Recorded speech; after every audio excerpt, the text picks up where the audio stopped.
Uber are basically partnering with National Geographic for this series that they're doing, and they're, I guess, highlighting alternative energy cars, which is why there were some solar cars. There's another McLaren, one of the older ones, a 12C, which I believe runs on natural gas. There was a Tesla, and then obviously the solar cars. I guess as part of the promotion, Uber are offering rides in these, so we'll use it to run an errand. Possibly the least practical car in Manhattan today.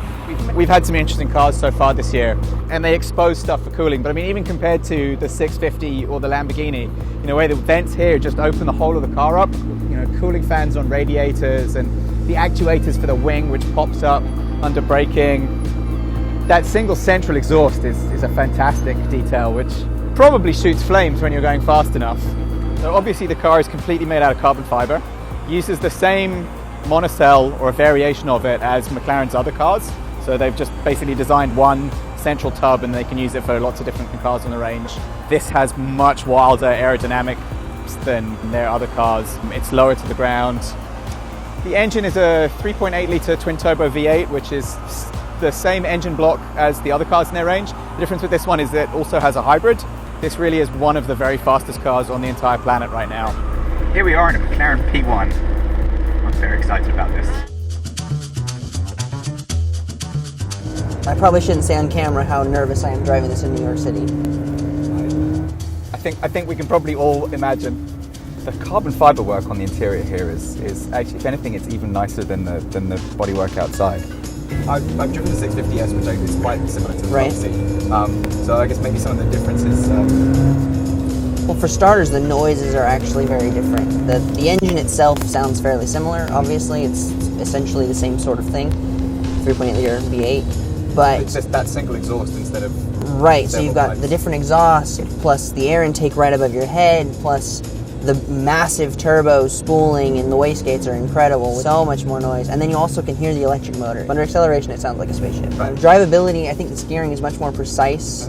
It's also a lot shorter distance to wheel lock, so the turning radius is worse. The other thing McLaren do brilliantly, I think, is they don't make their steering wheel too fat. The ergonomics have actually, it's just the right width. I'm sure you've heard the story of the grip, right? No. So the story of the grip, and I've actually heard this from the guy who did it at McLaren, is that they took Lewis Hamilton's grip from his Formula 1 car and then mocked that up. Like, well, you know, this doesn't feel quite right. Oh, it's because we're not wearing gloves. So we'll add whatever millimeter distance of thickness, and we'll make it that much more thicker to account for the glove. So that's how you get your grip for these steering wheels, which is just so meticulous and so McLaren. It's that attention to detail. The visibility is much better than you would expect a hypercar to have. And I think a lot of people would probably get in a car like this and be claustrophobic. But I think McLaren has done a very good job with these moonroofs. It feels like there's a lot more distance than there actually is between you and the roof. If you have everything set to manual to normal, you can, I take it, drive it around in auto mode like it's a Ford Focus or whatever. So what I find is that this one is still obviously a lot stiffer, even in normal. So we can turn active off, the wing will go down, and we'll be in auto and normal. But these roads are so terrible that it's still pretty bumpy. But it's better than the car is in race. In race, it's as firm as you could possibly imagine a car being. The difference between this generation of automobile and, say, the last generation of automobile is that selective ride.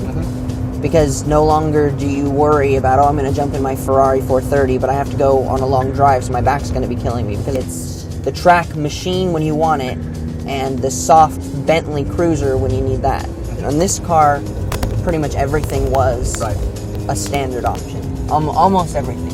I guess when you're charging $1.6 million. Well, I mean, yes, that's true, but when you compare that to the Porsche 918, Porsche really gouged you for everything. If you wanted carbon mirrors, carbon roof, carbon spoiler, that was all extensive options. If you want to pick up some speed, you're more than happy to do that.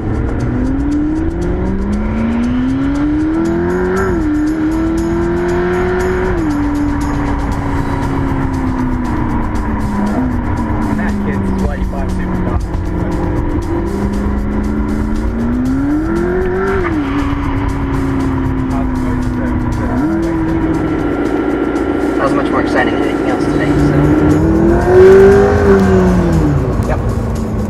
It's amazing how fast it is. And the shift paddles, are they the same single piece where you can... Yep, they are the single piece. So you can push that one up. Push the up. Yeah.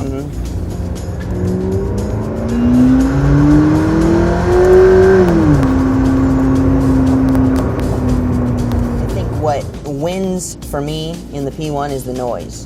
Because the 918, you don't really hear, or at least I didn't hear, the electric power.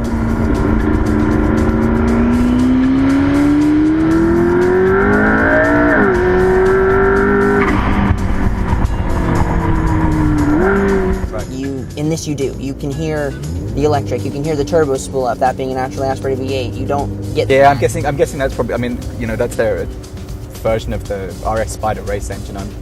Imagine probably the soundtrack from that just drowns out everything else. Exactly. It just sounds like a roaring V8. And while we were going around the track, and he was trying to show me that I made a poor decision, I'm sure.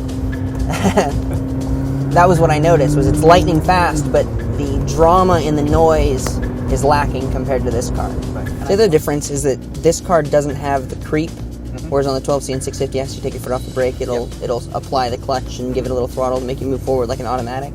But the P1 does not have that, so it operates like an old first-gen single clutch where you take your foot off the brake, it'll roll backwards.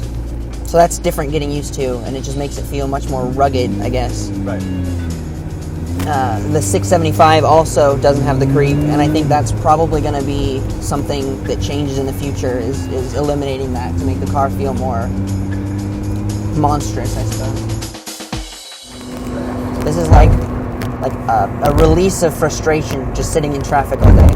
Moving at greater than 30 miles an hour feels wonderful.